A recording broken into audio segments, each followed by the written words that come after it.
Okay guys, niya na po mi nagkuwarasan sa amuang matag Domingo nga tulumanon.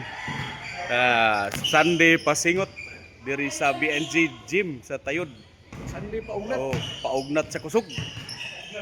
Para nga ang katong mga buto na og siyak.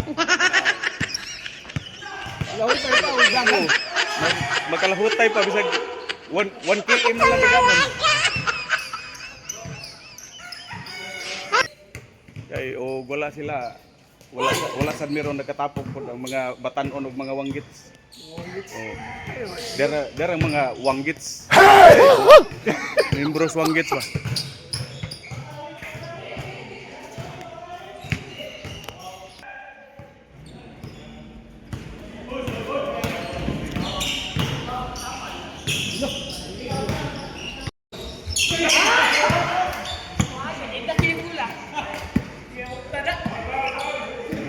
Okay, that's it guys. Don't forget to follow, like, and share Biyahe ni Boss Kim.